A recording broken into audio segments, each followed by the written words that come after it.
Good afternoon. It's Thursday, the 13th of August 2015, just after 1 o'clock. Welcome to UK Column News. I'm your host this afternoon, Brian Gerrish. With me in the studio, Mike Robinson.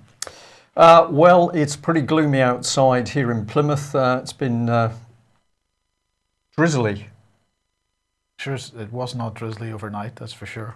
Okay, it wasn't drizzly overnight, but it's been pretty drizzly this morning. Yeah. And reports across the country are pretty variable. So we've got a little bit of drizzle, a little bit of light rain, overcastness, and a bit of humidity. So there we are. And tomorrow, of course, we're going to have David Scott joining us from north of the border. So I hope the temperature change isn't a bit too much for him. Well, indeed, because he isn't joining us from north of the border. He is actually joining us in the studio. Indeed. Yes. In the studio, north of the border. Okay, well, what have we got today? What better place to start than a look at how democracy in UK is being totally undermined? And let's come straight on to Sir Eric Pickles. Sir Eric Pickles, yes. Sir Eric Pickles is apparently to examine election fraud. So this is an announcement from the Cabinet Office, of course, that Sir Eric Pickles, the government's anti-corruption champion. I'm sorry, I did actually get that out without laughing, but I did all my laughing earlier on. The government's anti-corruption champion is to review electoral fraud and make recommendations on what should be done to tackle it. So I suppose in a sense there is an acknowledgement that there is fraud going on. Well, I think they know why there's fraud going on. Yeah. Okay, we'll get there in a minute. Yes. The government, they say, has made great strides in improving confidence in the electoral system in recent years, with individual electoral registration, making sure that checks are in place to make sure that everyone on the electoral register is who they say they are. And apparently the Minister for Constitutional Reform, who's John Penrose, he said, most people feel British elections can be trusted to deliver whatever people have voted for. But in a changing world, we can't rest on our laurels. We must spot new and growing opportunities weaknesses in our electoral system and fix them before they turn into a problem like Tower Hamlets. Sir Eric's work will provide the facts we need to do this properly. And with his years of experience with local government, he is the perfect man for the job. So then the government's anti-corruption champion, I'm just going to say that again because it's so ridiculous. Sir Eric Pickles said, the government's rollout of individual electoral registration across Great Britain is a significant advance in creating an electoral register that is secure from fraud. It is important that we now look at other parts of the system to identify what more can be done to improve electoral opportunities, integrity, sorry. So apparently this review, as I say, is going to be led because they do have to reiterate this several times. So in the last paragraph, again, in their press release here, they say this review will be led by Sir Eric Pickles in his role as anti-corruption champion. So that's about the 20th time that it states that in this. So I think what they're trying to nudge in is that there is no corruption. A call for evidence will be issued as part of the review. Views will be sought from bodies such as the Electoral Commission and the Law Commission, as well as those involved in running elections and lawyers and academics with an interest in the field, and law enforcement agencies such as the police and the Crown Prosecution Service, which deal with such allegations and offences among others. The consultation period will last for 8 weeks, closing on the 8th of October 2015. Well, let's have a look at one example of potential fraud which was given to us a few days ago. And this is a letter which has been sent out to people in Plymouth from Plymouth City Council. From Plymouth City Council, from Nigel Spilsbury, who's the Electoral Services Manager. And you'll note that the date says as postmark, so I've put the postmark on there so you can see what date this was sent out, the 29th of the 7th, 2015. And it's regarding your postal vote. And basically what is being alleged here is that the person who received this letter had made a postal vote in the May elections, but the signature that they put on the postal vote didn't match the signature on the registration. Now, I happen to know from the person who received this letter that it was the same signature that he always uses, and therefore there's no possibility that it didn't match.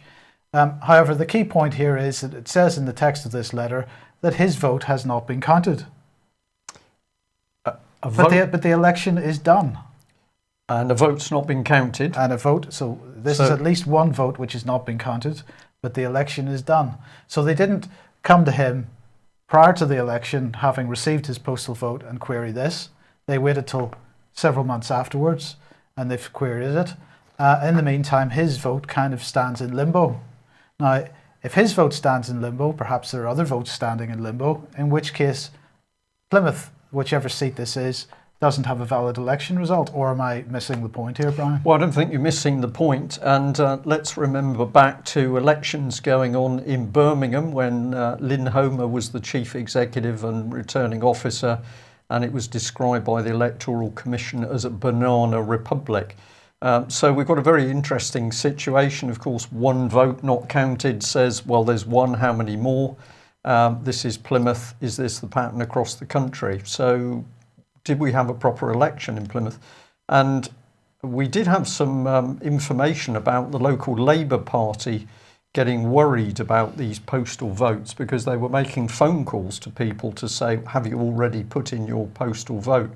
So it seems that the Labour Party, at least in Plymouth, had some pre-election, well, I say pre-election, this was as the postal votes were coming in, they had concerns about the fact that something wasn't quite right. Well, those concerns, in fact, were related to an allegation that there were bags of postal votes sitting in the main sorting office in Plymouth, just apparently sitting there for no apparent reason. And the question was, whose votes were they? What were they for? And why hadn't they been sent to the for the count? So we would be very interested in hearing from anybody else in Plymouth who's received one of these letters, and I think this is a subject we need to follow up on with perhaps a phone call to the returning officer himself to see what explanation he has, votes not counted. I think we had problems with the returning officer before, over problems with the vote, the count. That would be the election before last, yes, when some of the voting slips seemed to be very neatly folded into quarters, boxes of them neatly folded into quarters, and of course a lot of people were pointing out that the average person does not do this. They will very often fold it as many times as they can to keep it secret. But there's another question for another time. Well, where do we go from that? Let's just remind ourselves that the very same Plymouth City Council that seems to have had a little bit of a snag on the elections is the same council that is desperate to close down Our Place, Our Base for starting to broadcast some very interesting questions about what they are alleging is the cover-up of some quite serious sexual assault within Plymouth City Council.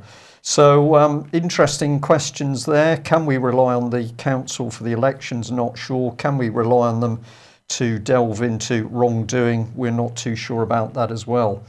Of course, Tony Blair, when he visited Plymouth while he was Prime Minister, said that Plymouth had been given special powers and they should use them.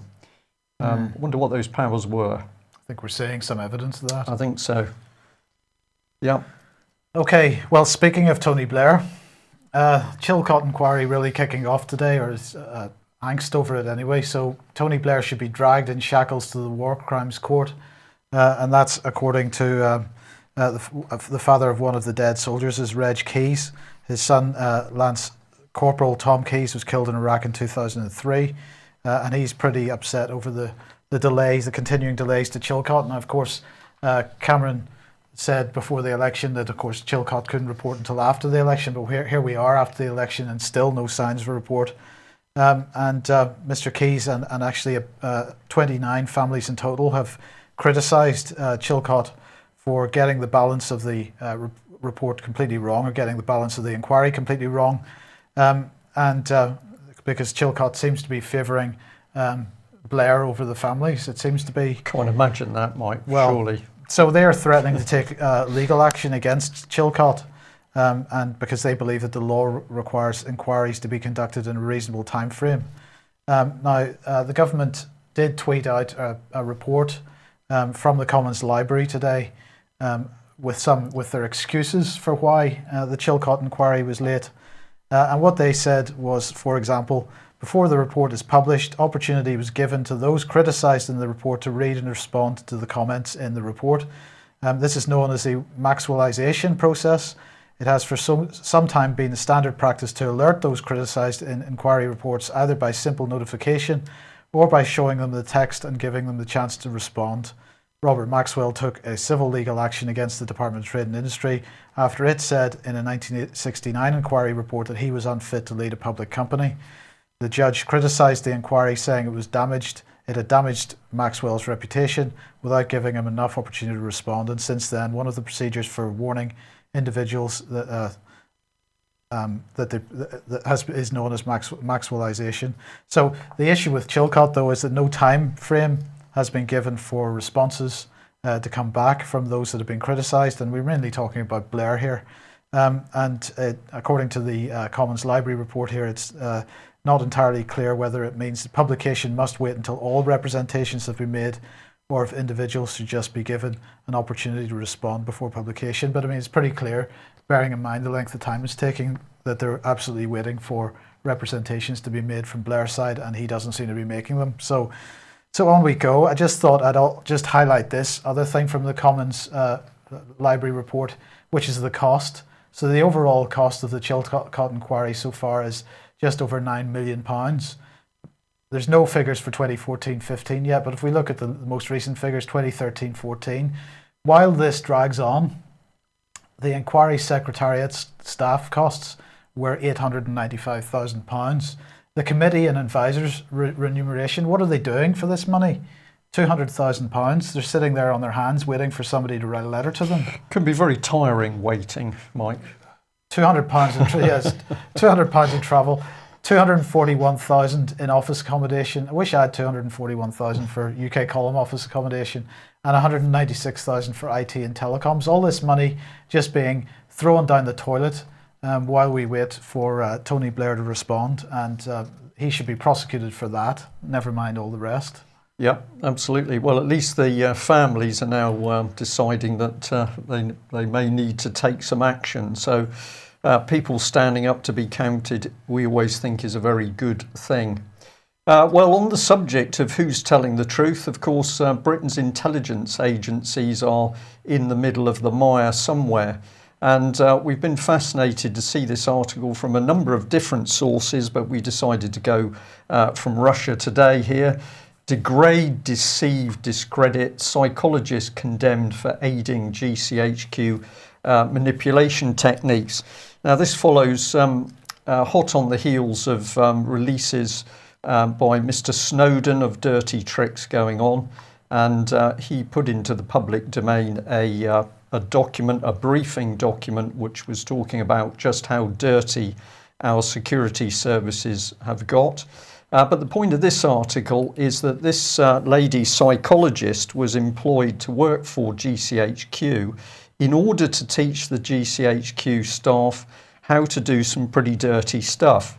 And although nobody is alleging that this lady did anything wrong by doing what she did, many of her colleagues are actually saying, well, we don't like what she did because they think it's undermining what psychologists think they should be doing, which is, according to them, trying to help people.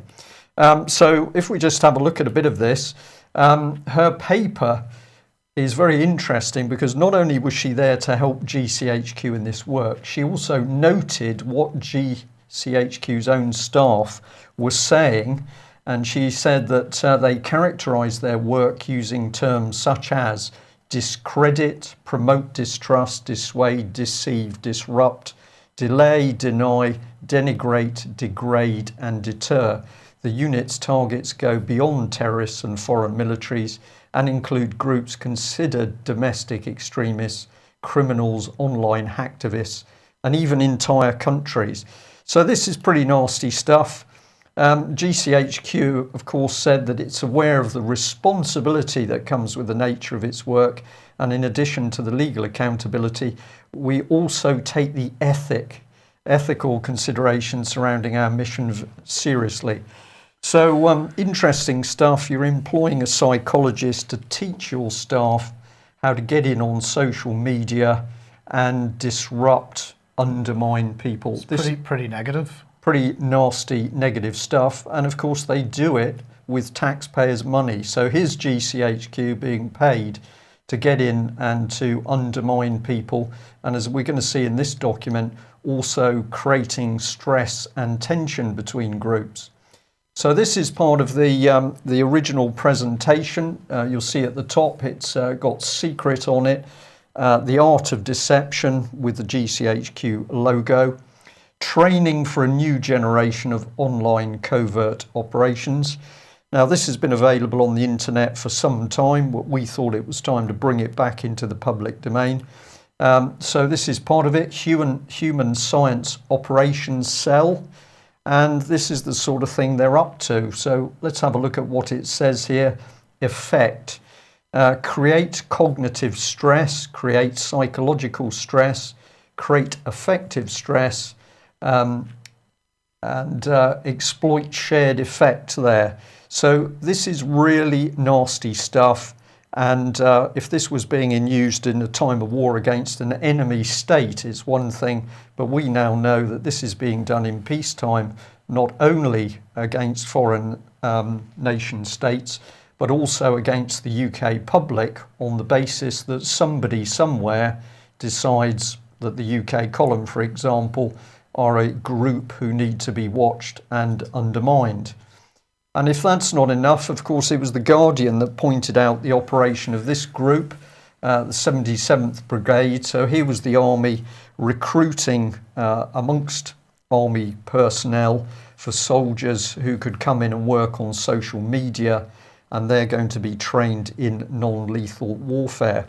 But of course, what we're seeing is that there is now a collaboration between intelligence services, British police, the so-called special branch units, and indeed the military to counter David Cameron's terrorism. So is the British Army unit actually working in a military sense, or is that another group of people that are actually working to spy on the British population and to undermine, discredit, create stress amongst them? Well, if we wanted some evidence we can't trust our security services, we'll just come back to this Guardian article, which pointed out, when was this, 2009, that Mussolini was actually recruited by MI5. The man who actually did the work was Sir Samuel Hoare, an MP and MI5's man in Rome, who ran a staff of 100 British intelligence officers. Now, the money they pay to Mussolini equates to £6,000 a week in today's terms. So this was not small amounts of money for a small operation. This was clearly very large amounts of government money being put in to create what? Another dictatorship, divide another country. We'll leave you to research that on your own. But we've also had this, which we've talked about before, a nice little meeting between Google, Apple and telecom giants, meeting behind closed doors in a remote English mansion. And of course, who was also present? CIA heads and people from GCHQ. So the British public shut outside those doors. Meanwhile, these organisations mixing with corporate giants to decide how they're going to actually pull out our information as fast as possible. Where does it lead? Well, we thought we'd bring up a personal example because, of course, while Lord Leveson was claiming that he was going to help tidy up hacking by the press, and on the basis of that, what he was clearly doing was bringing in state control of the media. We had one question for Mr. Leveson, or I certainly did, and that is, how did one of my personal emails sent to one single third party end up in the trial bundle for a case in Scotland involving the former head of Scottish law, Eilish Angelini? Hacking, it would seem to be. So there we are. Have people warned about this? Well, absolutely. Just have a look at these quotes, which we found online. Former Chief Constable of Devon and Cornwall, John Alderson, said the following about MI5's expansion into organised crime. It is fatal to let the Secret Service into the area of ordinary crime. MI5 is not under the same restrictions as the police. They infiltrate organisations, people's jobs and lives. They operate almost like a cancer. At the moment, the acorn of a Stasi, the former East German Communist Secret Service, has been planted. It is there for future governments to build on. Now, I don't have a date for that statement. You might find it on the source website, mi5.com. But they also have more very interesting quotes. And this is from a book, Enemies of the State, by former private detective Gary Murray. Beg your pardon. He describes how MI5 hired him. We had serious problems for years. It's now manifestly obvious that we've lost track of our true identity and role. We waste a considerable amount of our time investigating people who are in no way associated with the espionage or subversion. To make matters worse, we have our own subversive clique within the service. He's talking about security services, who are a law unto themselves. And from The Guardian here, of course, The Guardian is saying, well, these people are not only spying on us, we now know that British security services were involved in the torture of individuals around Guantanamo Bay. And this sort of stuff is not going away because MI5, for example, is growing exponentially. These were figures for people employed, 4,100. We're going back to 2011 for that. But note the branches, bugging, break-ins and surveillance, protective security, security of state offices, we'll be coming back to that, internal surveillance of subversives, trade unions, radicals, campaigning groups, and counter-espionage against hostile groups. But this organisation saying it's there to look after senior members of the government. Why are we interested in that? Well, let's remind ourselves of this little wiring diagram for yesterday, where we showed that everything to do with the investigation of child abuse, where the police simply are not doing their work, comes back to the controlling hand of Theresa May and David Cameron.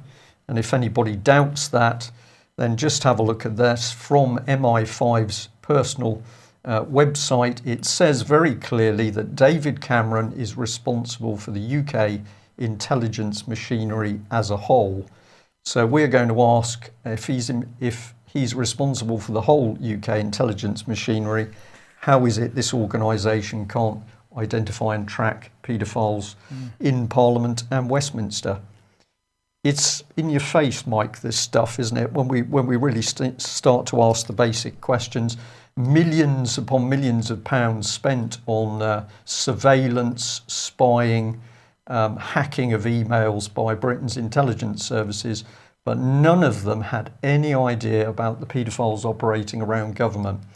Complete nonsense. On the other hand, what we've got going on is this, and of course across the website now, there are more and more supposedly individuals. Are they real or are they in fact computer generated persons are attacking people who are trying to expose the abuse of children? And we're going to ask a key question. Is it the case that GCHQ and MI5 are turning a blind eye to individuals attacking those exposing child abuse? Or is it GCHQ and MI5 actively facilitating the breakup of people working to expose just what's going on with children? Whatever it is, we now know that, of course, GCHQ is prepared to use high-level psychologists to learn exactly how to get in amongst social media to break it down. Well, if you haven't had a look on the website recently, we have a new article up, which is an analysis of the trial of Ben Fellows. We think this is well worth reading. Nobody else is coming in at this angle.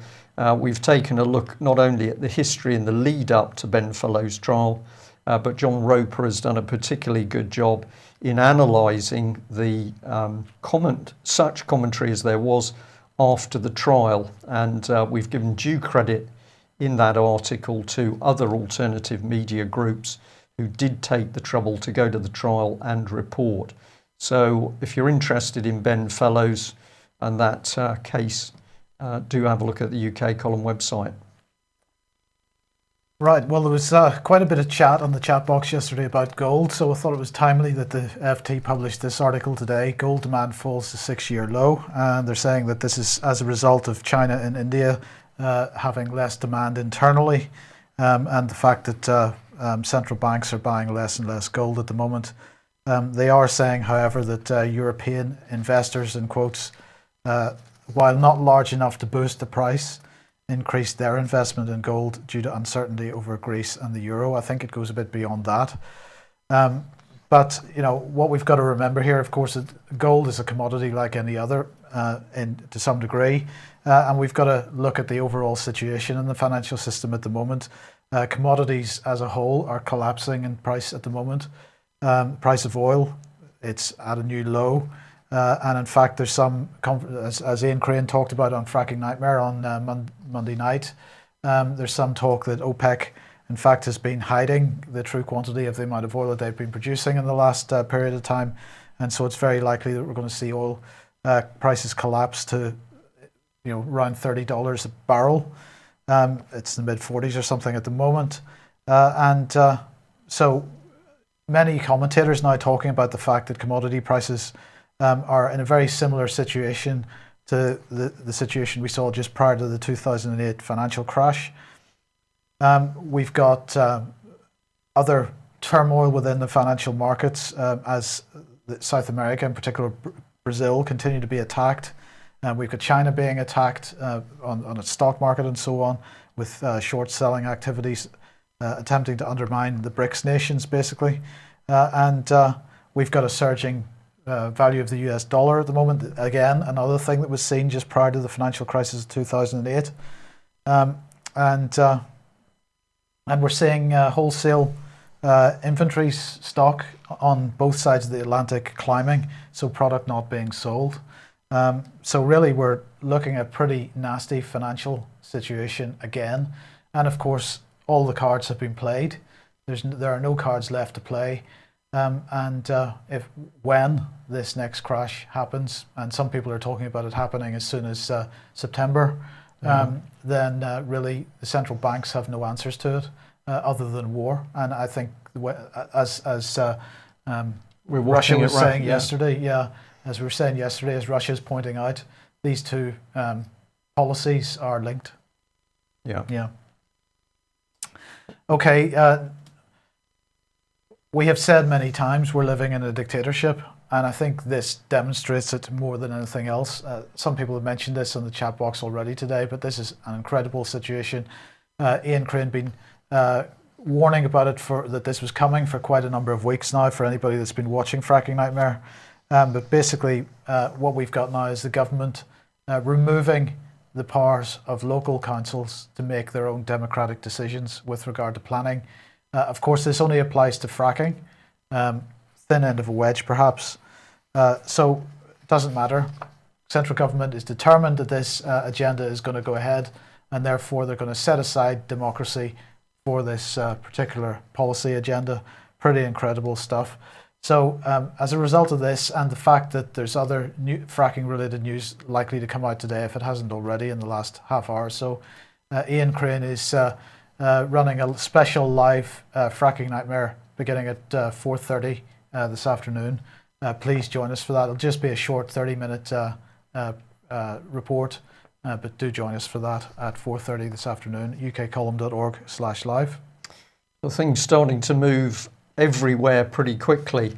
On the subject of fracking, of course, we've seen some really excellent video clips of Britain's police being at their worst, thuggish, intimidating and pretty brutal to vulnerable people at some of the fracking demonstrations.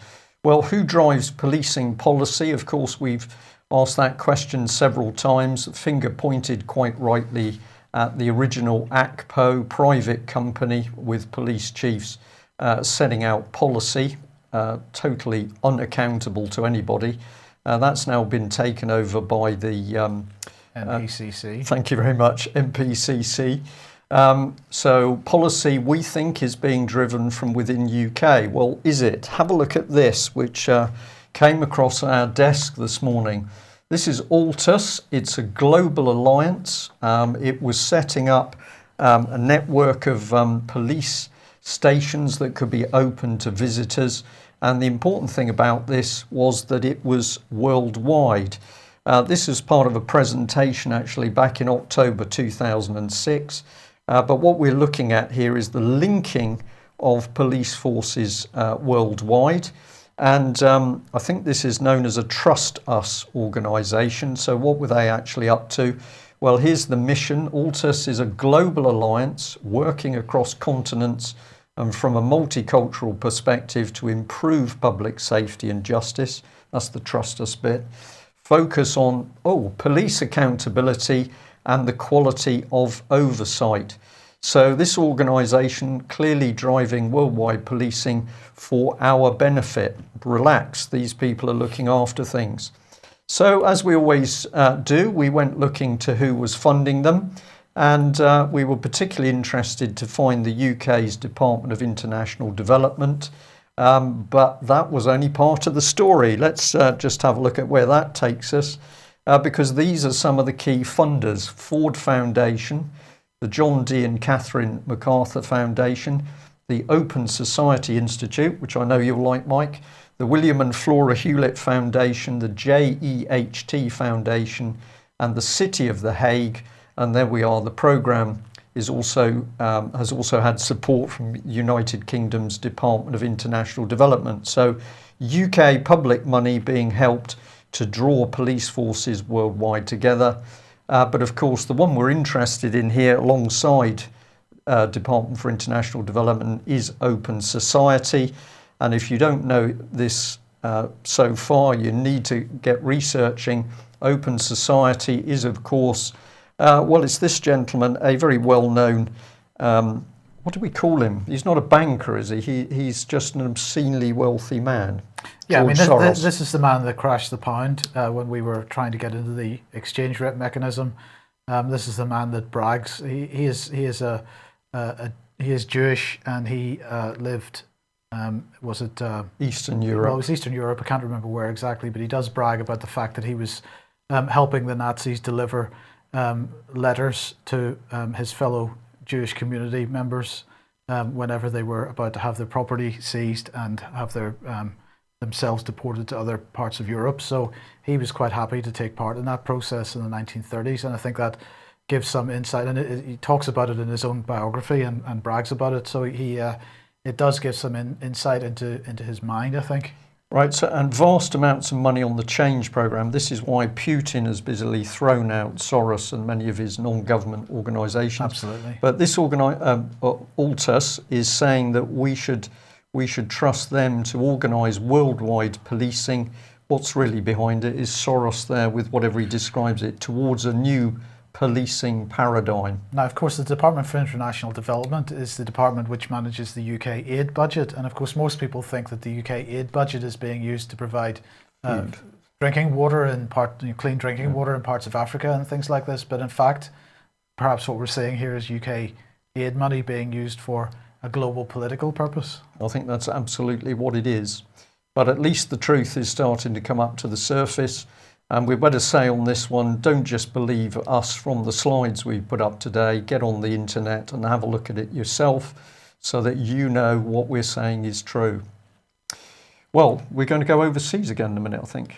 Are we? I think so, Mr. Anderson, or not? Oh, yes, I completely forgot. Yes, earlier I spoke to Mark Anderson. So he's not with us live, but let's get this sorted out. We were talking. Well, we began by talking about giving an update on the situation, on the campaign in Canada to bring back public credit in Canada. Canadian Central Bank, Canada basically had a public credit system which ran from the mid-1930s until the mid-1970s, if I remember correctly, when the central bank changed its policy and came under the umbrella of the Bank for International Settlements. So there is a legal process going on around that, and so that's what we began talking about. And this is, I think, about 15-20 minutes. So just before we go there, just a final comment, if I may. Let's remember that Eric Pickles, of course, who is the the anti-corruption man, was described in the Telegraph as a pink geisha, gliding across his office. That's a good image of Mr. Pickles, I think. And somebody has said in the chat room that the famous quote from Stalin, if that's correct, is it's not the people who vote that count, it's the people who count the votes. Yes. Which probably says it all. Yeah. Thanks for joining us. Okay, so once again, I'm delighted to welcome Mark Anderson from American Free Press. Hello, Mark. How are you doing today? Oh, fine. It's just been a busy week since I was on here last, Mike, but it's great to be back. Okay, well, we'll get straight to it. When was this article published? This is 6 months ago, was it? A little less. It was this past spring, and it has to do with a little known or little publicized item from the Committee for Monetary and Economic Reform, or COMER, out of Toronto, Canada. It's a think tank there. And unbeknownst to many, even in the alternative media, COMER has filed a very interesting and ultimately very landmark lawsuit against the government of Canada, basically on the basis that the Bank of Canada was, between 1938 and 1974, was a publicly spirited institution, by law required to issue money to the government interest-free and for the common good, unlike the private central banks and commercial banks of today, which are purely for their own profit and gain. So if this lawsuit were to prevail, and it's an uphill battle for COMER, to be sure, if this lawsuit were to prevail, the Bank of Canada, the Central Bank of Canada, would be required to issue money to the national and provincial governments, and even the municipal governments, free of interest, free of usury, as was the case between 1938 and 1974. Yeah, so and indeed, Canada did very well during those years. That's the general understanding. That's when their national health plan that many of us know about was put together.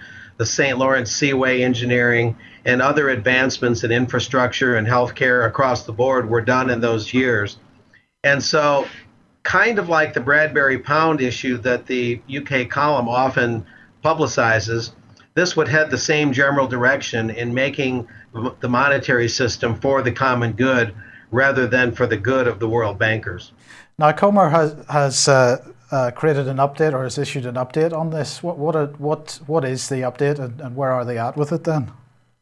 Well, basically, this past January, they won one aspect of the case, and as was reported in that earlier American Free Press article, which you can also inquire about through AmericanFreePress.net.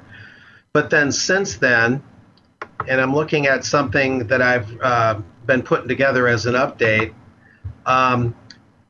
the government of Canada was supposed to respond by March 29, and COMER expected the matter to be basically tossed aside, that the courts would not continue to hear the case.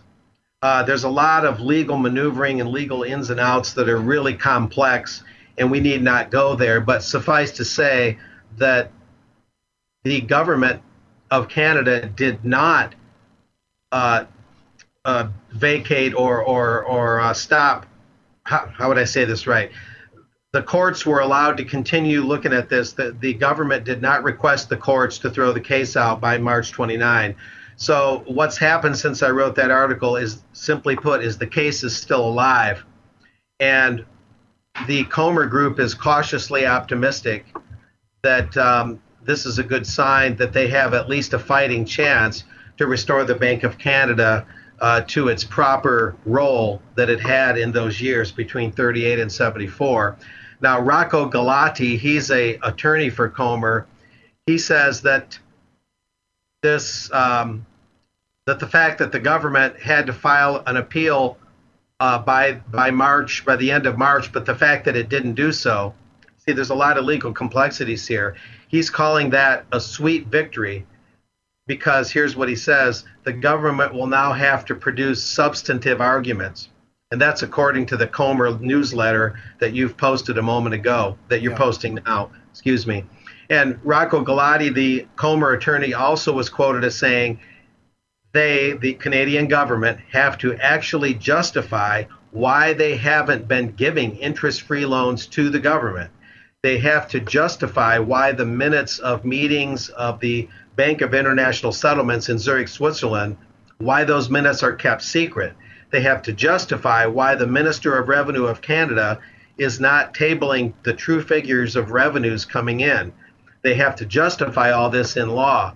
So this is very significant, even though Comer may seem like the underdog in this titanic battle here, but it needs to be better publicized throughout the alternative media, particularly because the regular mainstream media has all but blacked this out.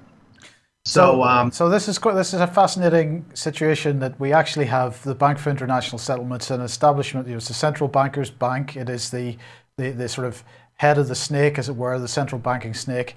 That this has been brought into a legal process is particularly bearing in mind even the vast majority of MPs and other elected representatives would not admit to even knowing what the Bank for International Settlements is.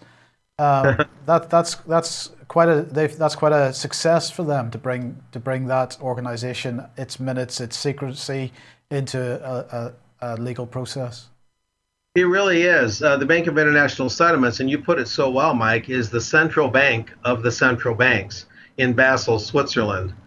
Maybe that's what they meant years ago when John F. Kennedy referred to the gnomes of Zurich. At any rate, you make a great point, and it's very significant for BIS, as it's called for short, the Bank of International Settlements, to be included in this, to even be mentioned, is notable. And I'll quote another item earlier in this matter. And Comer first filed this lawsuit in December of 2011. That's when all this started. But basically, Comer says that the Bank of Canada, the Queen, Canada's Attorney General, its Finance Minister, Canada's Minister of National Revenue, quote, are engaging in a conspiracy with the International Monetary Fund, the Financial Stability Board, and the Bank of International Settlements to undermine Canada's financial and monetary sovereignty. So that really succinctly spells it out, and that's one reason the Canadian regular media has all but completely buried this. And it's really unfortunate, and it could give a lot of impetus, given that Canada is, basically connected to the Queen of England. That it's a Commonwealth, an extension of the Crown. It could have a very significant impact, at least to some extent, on the Bradbury Pound movement, because that could follow at least a generally similar path if it were to be enacted. Well, of course, we've got to remember that, of course, Mark Carney is an ex-head of the Canadian Central Bank, so he is currently Governor of the Bank of England. I would imagine he's going to be pretty reluctant to go that direction. But we wish them all the best. Do they have any idea yet how long this is likely to take? No, I'll be having more conversations with the Comer people, but this is pretty much breaking news, or it should be. And that's why we have people like you and people like me reporting these things to fill this huge vacuum out there on such important issues. And the kind of recovery and the kind of reforms that this could bring about are mind-boggling, way beyond the scope of today's show. The benefits would just be innumerable. And at any rate, though, it's an important thing to take note of. It's by no means a slam dunk for Comer. It's going to be a tough battle, no doubt. The bankers are probably scratching their heads and fretting at about, at this point, fretting like Jimi Hendrix on a guitar solo. But, the press is supposed to comfort the afflicted and afflict the comfortable. So if the bankers are the comfortable, then maybe they're afflicted here. We'll see. Well, indeed, because, of course, like the Bradbury Pound, this is actually a real historical precedent, and it's not something that can run away from easily. Exactly. This was actually installed. This actually was enacted between 1938 and 1974. Absolutely right, Mike. They've been there once. They can go back again. Yeah. And that has to be strongly emphasized. Okay, well, let's change the subject then, Mark, and move on to Hillary, who seems, as I mentioned last week, seems to be having a bit of a harder time. But this is a fascinating article that you've highlighted here. that Hillary Clinton's mega donors are also funding Jeb Bush. I would imagine that shouldn't come as a surprise to too many, but nonetheless, it's interesting that it's hitting the news. It is, although it's hitting the news in a sort of oblique angle, Mike. And I'm looking at the details here on my laptop. It's hitting the news on places like thedailybeast.com, but the big profile news, NBC, ABC, CBS, all these big media are all but ignoring this if they've touched it at all. I haven't seen it on there. And these aren't necessarily household names, but they're big donors. You have people like Sarah Morgan giving $6,700, almost $7,000 to Hillary for 2016, and nearly that amount for Jeb for 2016. And you have others, dealing with some computer issues. John Tyson of Tyson Chicken. That's a huge chicken magnate out of Arkansas, and he goes way back with Hillary and Bill Clinton to the days of when Bill Clinton was governor of Arkansas, and him and Hillary were literally running a crime syndicate out of Arkansas. And that is not even the slightest exaggeration. And John Tyson gave 25 grand to Hillary and 27 grand to Bush. And so what the news is here isn't so much that this is happening, although it's very notable, but how ideologically different can Hillary and Jeb be if donors like that are giving like or similar amounts to both of them? What that clearly means is it doesn't matter who wins. These two horses from the Bilderberg stable are going to enact approximately the same policies. If it really mattered left, right, Democrat, Republican, conservative, liberal, who won, you wouldn't see this kind of thing. So it's more of the evidence that American presidential elections in particular, not just congressional and senatorial, but particularly presidential elections, are just a circus. It's all just a put on, as the media micromanages everything, and they make it so it seems like you only have Hillary or Jeb to choose from, that anyone else is a waste of your time or at least a diversion. So this is just more proof, if we needed any, that presidential elections in the U.S. are meaningless. Well, in the meantime, Hillary has agreed, apparently, to hand over her personal email server to the FBI. I'm quite sure she's had plenty of time to deal with any dodgy material that may have been stored on that. But nonetheless, is her past going to come back and bite her? I mean, it should do, but is it gonna? I don't know. I mentioned on your last show last week that somehow, some way, the American press acts as if Hillary wasn't alive prior to about 2002, 2003. Like she just popped out of an egg somewhere around the year 2000. The scandals of the Clintons go back into the 90s and 1980s, and even before.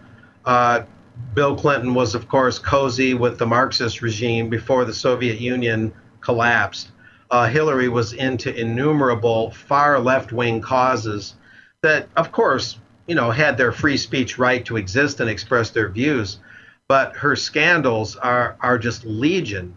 And so whether Hillary will survive is a good question. There's all the reason in the world that a lot of her past should be brought out. She's not just running for dog catcher here or tax assessor. She's running for president of the United States. And she'd be the first woman president on top of it. That's at least a side note.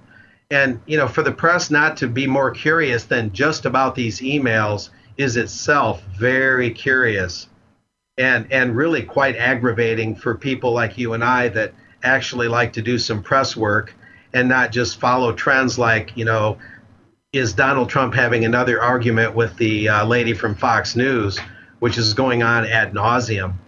So, a lot of this is just the fact that the press is failing the people on both sides of the pond. Yeah, I mean, if that's the best it can do, the first woman president isn't going to be much more successful than the first black president. I don't mean that in a race sense. I actually mean that in the sense that if you choose your president on the basis of them being a minority, whether or being viewed as a minority, whether that be a woman or a black person or whatever your choice is, then you got to be a bit more discerning than that. If your only reason is to choose them because of for one reason, you're going to get somebody that perhaps isn't the best person for the job. Exactly. That's where the political correctness comes in, as we know. As a footnote, too, here in South Texas, where I've been spending some time, Hillary reportedly was just here to get some money from some very big donors down here. And Jeb Bush is supposed to be speaking here in latter August in the McAllen area, which is a fairly big city between Brownsville and Laredo near the Mexican border. And Jeb Bush, they won't even reveal where Jeb Bush is going to appear unless you pay $1,000 a plate for the fundraiser. Then you're given notice as to where Jeb will appear. Right now, they're not even telling the media where he's going to be. I think it's around August 24. So Hillary and Jeb are both visiting the same area to do fundraising.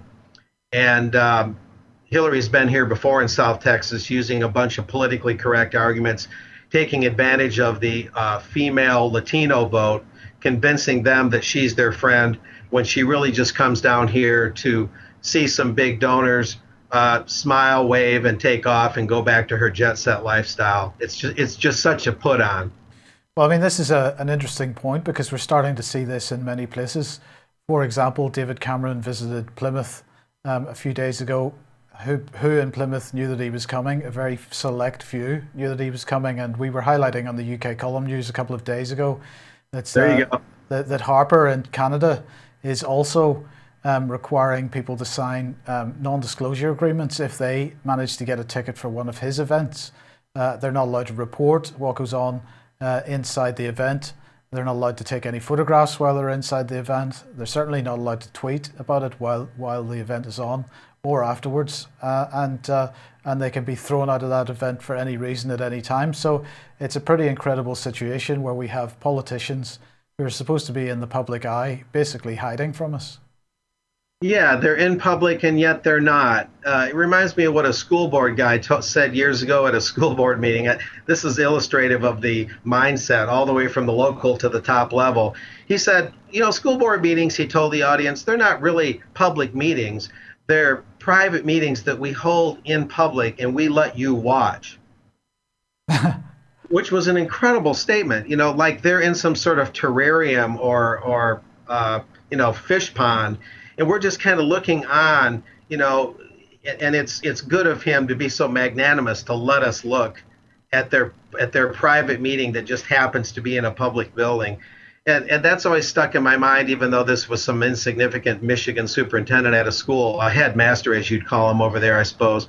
But it's illustrative of the elite mindset all the way up and down the political ladder. We're public, but we're not. We're in the public eye, but don't you dare take a picture. If you tweet, we'll sense it, we'll surveil that, and we'll throw you out. It's just incredible. And as you note, all the parallel actions of Harper and Cameron and Bush all behaving the same way at the same time. Indeed. Right, Mark, we've got about 2 minutes left. I think you'd wanted to sort of touch on the Planned Parenthood story. What had you in mind there other than the obvious? Well, I would just want to point out that many in the alternative media, I think, overlook the abortion issue. And many in the alternative media, fans, consumers, as well as producers, tend to take the more left-leaning view of abortion. And they don't realize at one level, I think, that abortion is tyranny in action, that it is the elimination of parts of the population. We sit here and we worry about FEMA camps. We worry about concentration camps being set up. These are in the blogosphere. They're urban legends. There's some truth to them. There's a lot of exaggeration. But on the one level, we're talking about tyrannical government under the guise of free choice, operating in plain sight and eliminating large parts of our population. But beyond that, the Planned Parenthood argument in the U.S. is now that Planned Parenthood was caught on tape selling aborted baby parts for profit. Now, what I want to point out is there's a bill in the U.S. Congress, S. 1881, that would cut off all federal funding for the Planned Parenthood Federation, which is the top abortion provider in the U.S. and one of the top ones in the world. What I'm pointing out here is if selling aborted baby parts on the market for profit isn't enough to get the U.S. Congress to